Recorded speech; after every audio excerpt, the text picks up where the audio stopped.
তো আমরা শুধু মনু নদীর পানি দেখার জন্য আজকে মনু নদীর ধারে যাচ্ছি।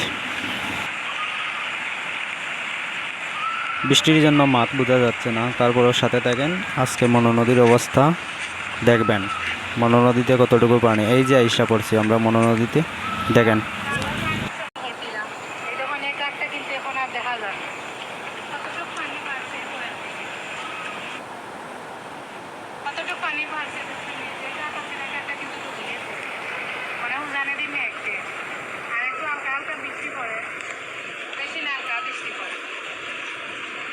বৃষ্টি আমাদের ফোন ভিজে যাচ্ছে।